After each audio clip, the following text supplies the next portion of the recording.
Deus, terminando a nossa jornada em Lamentações. Hoje é o capítulo 5. Como nós temos enfatizado, Lamentações é um livro pesado, né? É 5 capítulos, esse capítulo que mói a gente, que faz a gente repensar a vida, né? E faz a gente olhar para o lado assim, eu não passei por nada, eu não passei nem 1% do que as pessoas passaram aqui. Nós vemos que Deus está fazendo juízo, está castigando, e que isso aí não é nem 1%, 1/1000% que será no juízo final. Né? Então, para nós darmos início ao Lamentações, nós vamos estar lendo o versículo 1 ao 10. Vamos estar lendo e depois nós vamos estar trazendo meditações sobre estes assuntos ao qual nós vamos tratar aqui hoje. Amém? Amém. Lamentações, versículo 1 ao 10, vai dizer o seguinte: lembra-te, Senhor, de que nos tem sucedido. Considera, olha para o nosso socorro. A nossa herdade passou a estranhos, e as nossas casas a forasteiros. Órfãos somos sem pai, nossas mães são como viúvas. A nossa água por dinheiro a bebemos, por preço vem a nossa mãe. Os nossos perseguidores estão sobre os nossos pescoços. Estamos cansados e não temos descanso. Aos egípcios estendemos as mãos e aos assírios para nos fartarem de pão. Nossos pais pecaram e já não existe. Nós levamos as suas maldades. Servos dominam sobre nós. Ninguém há que nos arranque da sua mão. Com o perigo de nossas vidas, trazemos nosso pão, por causa da espada do deserto. Nossa pele se enegreceu como fogo, por causa do amor da fome. Amém? Senhor, nosso Deus, nosso Pai, essa é a palavra. Ele nos corrija, nos ajuda a olhar para Ti, a clamar a Ti, a correr a Ti, Pai, e pedir socorro. Abençoa cada um de nós aqui. Espírito Santo de Deus, que nos regenera, que nos limpa, que nos restaura, que nos salva, que nos transforma na imagem de Cristo. Ilumina a nossa mente e nosso coração, para que possamos entender, Pai, para a nossa vida, para aplicarmos em nossa vida e para que também possamos, Pai, através de Tua palavra, abençoar outras vidas. Amém, meus irmãos? Então, meus queridos, é chocante, é pesado esse livro. Nós vimos que nós estamos, por tudo que nós pesquisamos, o autor foi Jeremias, e ele escreveu em 86, um pouquinho depois que, em 586, no ano 586. E ele escreveu um pouquinho depois que Nabucodonosor tinha invadido Jerusalém.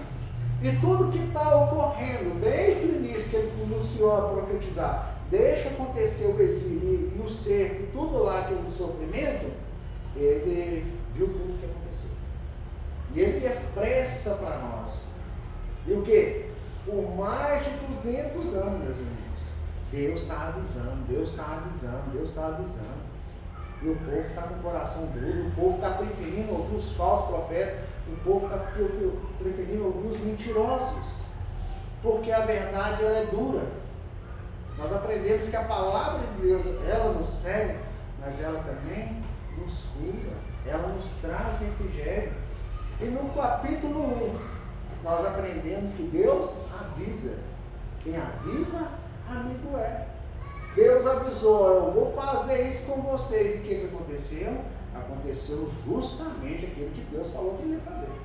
Nós vimos em Deuteronômio 28, que se eles andassem na presença de Deus, as bênçãos estariam na vida deles, acompanhariam eles. Mas se eles desobedecessem, tem um texto lá que fala que as próprias mães comeriam os seus filhos. E imagina isso, meus irmãos, isso é uma coisa terrível. Isso é quase que inimaginável, da própria mãe chegar a comer os filhos. E o capítulo 2, o que? As consequências de não ouvirem a voz de Deus, o que? O sacerdote cai, os profetas sofrem, o povo sofre, todo mundo sofre, todo mundo dá consequência. E ele estava meio que sem esperança. No capítulo 3, aprende uma coisa na vida deles. Eles começam a olhar para Deus. Eles começam a olhar para a misericórdia de Deus. Então entenda, se nós apenas olharmos por aquilo que nós estamos passando, por sofrimento, por as desilusões, por tudo, nós vamos frustrar. Mas nós aprendemos o quê? Nós devemos olhar para o nosso Deus. E vimos que no capítulo 4, eles estavam acordando da idolatria. Que idolatria? Idolatria do templo, idolatria do muro de Jerusalém, idolatria de confiar no sacerdote. Não, vou lá para o templo, que na hora que eu dar o sacrifício lá, resolve o meu problema. E resolveram? Não, nós aprendemos que Deus não requer sacrifício. Deus quer que a gente ande em justiça e em verdade diante dele. E eles mesmo estavam sendo o próprio ídolo deles, estavam confiando neles mesmos. E é um convite na Escritura, nós vamos ressaltar isso aqui hoje. Maldito é o homem que confia no homem. Maldito sou eu se eu confiar na minha força, na minha capacidade, nas minhas coisas. Nós não podemos redimir nós mesmos. E no capítulo 5, ao qual nós vamos entrar hoje, eu vi 3 títulos nesse livro. Um foi do Jordão. O do Jordão é Sem Esperança. Qual que é a ideia do capítulo 5? A ideia do capítulo 5 ele já não é uma poesia mais, mas ele é uma oração. Uma poesia não está cadenciado, não. Ora, acentua para um lado, acentua para o outro. E uma das ideias é o quê? É sem esperança. Sem esperança em quê? Sem esperança neles mesmos. Nós vamos ver o estado aqui. O estado que ele se encontrava, ele estava sem esperança neles mesmos. Olha para você ver nós estamos bem, nós estamos sentados, nós estamos comendo, nós estamos bebendo, nós não estamos no hospital, nós estamos tranquilos, nós estamos confiantes na força do nosso braço. Hoje eu fui trabalhar, hoje eu fiz minha comida, eu comi e tal, fiz tanta coisa, mas confiando naquilo que eu posso fazer. Mas a Escritura você vai ver que ela nos joga para o outro lado. Não, para. Se você respirou, se você trabalhou, se você fez qualquer coisa hoje, é porque Deus te sustentou. Se você orou hoje, se você louvou, se você meditou a palavra, é porque a graça de Deus está sobre você. E o outro ponto é a sensação de abandonar por Deus.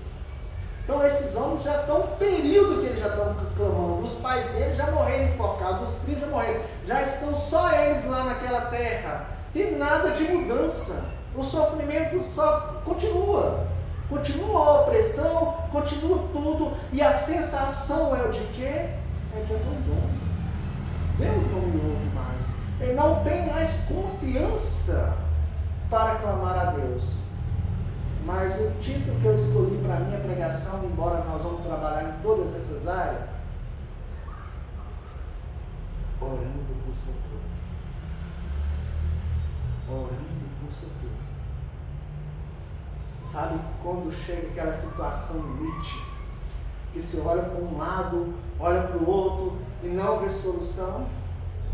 Aí é hora de clamar por socorro. E na nossa vida humana, e na nossa vida cotidiana, até mesmo nos filmes que nós assistimos e na novela, quando a gente está acompanhando o personagem, que lá tem momentos altos e baixos, o que nós esperamos no final? No final, feliz. No final, amém. Mas na maioria das vezes na nossa vida, o final é no luto, é no velório, é no hospital. Nem sempre é um final como desejamos. O caso de Lamentações está sendo esse. Eles estavam sofrendo, já estavam na metade de 70 anos, e nada de solução, e nada de alegria, e nada de haver uma válvula de escape. Mas, depois eu volto nesse trecho aqui que eu vou deixar ele para o final. Mas quando acaba a esperança em nós, quando acaba tudo, nós oramos por socorro. Nós vamos dividir este sermão em 3 pontos.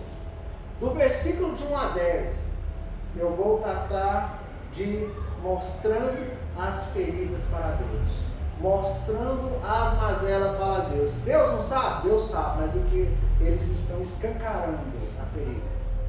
Do versículo 11 ao 18, reconhecendo os nossos pecados, reconhecendo os erros. E do versículo 19 ao 22, pedido de restauração a Deus. É um pedido meio que bem baixinho, meio humilde, mas é um pedido àquele que pode restaurar, àquele que pode salvar.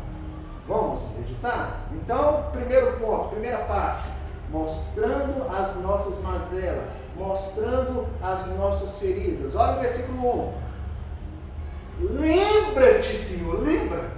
Ele mesmo, Deus mesmo que estava castigando eles. Lembra-te, Senhor, do que nos temos sucedido. Olha para nós, veja o que está acontecendo conosco. Olha para o nosso opróbrio, olha para a nossa vergonha. Nós nem somos povo mais, nós somos tratados como animais, nós nem somos gente. Olha para o Senhor ver, Senhor. O povo clama para que o Senhor veja. E agora, eles começam a descrever ponto a ponto aquilo que eles têm passado.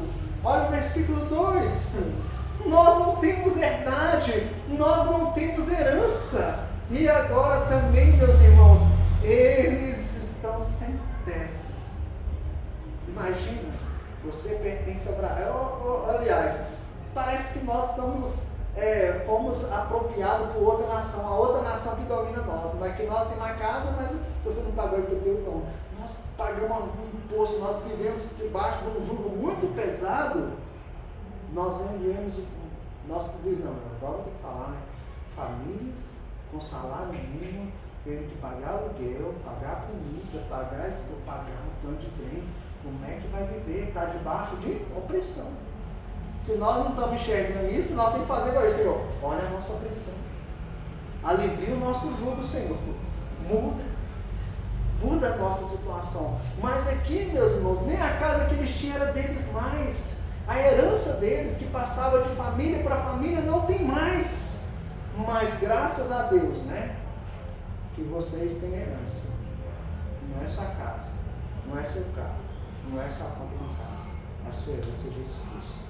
Graças a Deus que nós temos uma morada eterna com Deus. Cristo mora em nós e nós moramos em Cristo.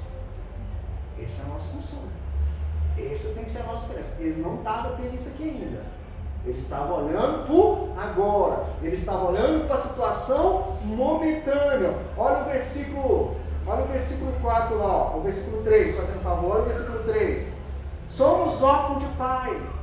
Nossas mães são como viúva. O que dá a ideia de órfão? O que dá a ideia de viúva? De um provedor, de alguém que cuida, de alguém que ampara, de alguém que não deixa passar fome. Esse é o papel do marido, protetor. Nós não temos provedores, nós não temos cuidadores, nós não temos mais ninguém. Mas nós, hoje, diante desse texto demonstrando, nós não podemos nos esquecer de o quê? Que o seu Deus é Pai dos órfãos, da viúva, Pai do desamparado. Ele acolhe, Ele cuida. Eu estou trazendo a tragédia, mas estou trazendo a solução da nossa tragédia por enquanto. Para nós o quê? Já termos essa esperança. Agora olha só para você ver. Nós também pagamos, mas presta atenção. Lá eles pegavam água de graça. Lá além eles só iam no mato para buscar, que são coisas essenciais para fazer comida, para o dia a dia. Mas até isso eles perderam. Até isso, meus irmãos, eles tinham que trabalhar para pagar. Eles estavam na terra, mas eles não eram donos de mais nada.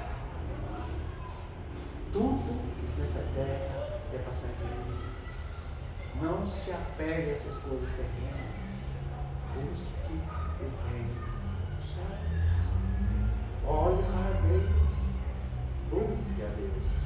O 5. Estamos dominados e cansados. A ideia é que eles estavam como, já viu aquela expressão de Josué quando ele venceu os reis? Ele pisou no pescoço do rei, dominou os reis. E agora eles estão cansados, não tem força de reação. Então o inimigo pegou esse, prendeu esse, e agora eles não têm arma, eles não têm soldado, eles não têm jovens fortes para combate. E eles, o que nós podemos fazer? É apenas sujeitar, é apenas se render. Agora, olha para você ver a situação deles tão crítica que antigamente o Egito atacou eles, os assírios atacou o povo de Israel vizinho, eles iam buscar pão nos inimigos. Você percebe? A pessoa chega numa situação, pensa em alguém que mais te fez mal, mas você está numa situação tão debilitada, tão degradante, que você precisa correr atrás dessa pessoa para pedir ajuda. Por favor, me dá um pão, senão eu vou morrer. E eles não recebem. Eles não recebem. Olha lá o versículo 7. O pecado dos nossos pais afeta as pessoas que estão ao nosso redor. Versículo 7, ele vai dizer assim, os nossos pais pecaram e já não existe, eles morreram, passaram. Mas o julgamento, a sentença de Deus, o quê? Nós levamos a sua maldade. Pensa bem, gente, tem gente que acredita em maldição hereditária, não existe, tá? A Bíblia fala que o pai vai pagar pelo pecado dele e que o filho vai pagar, cada um vai prestar conta de si, diante de Deus.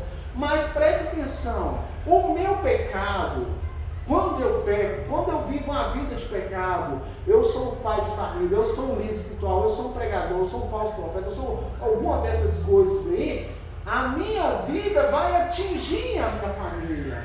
O pecado, eu vou prestar conta dele, mas a malignidade do pecado, ele atinge as pessoas do meu trabalho, ele atinge o modo que eu trato vocês, ele atinge todo mundo. Gente, olha para você ver a nossa nação está rodeada de pessoas que pecam, e essas consequências estão na nossa sociedade, prostituição, roubo, morte, todas essas coisas.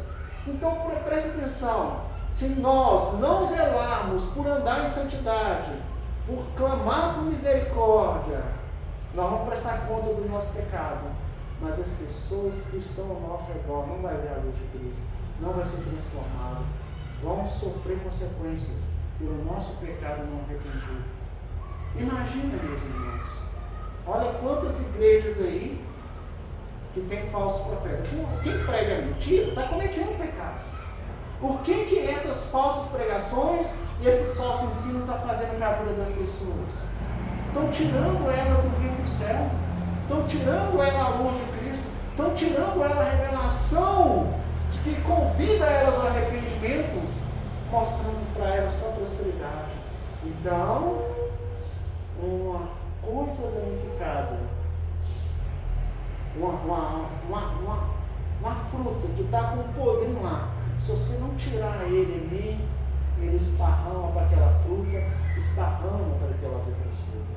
Então, é necessário tratar, é necessário curar. E o que, meus irmãos? O pecado, ele afeta. Olha lá, versículo 8.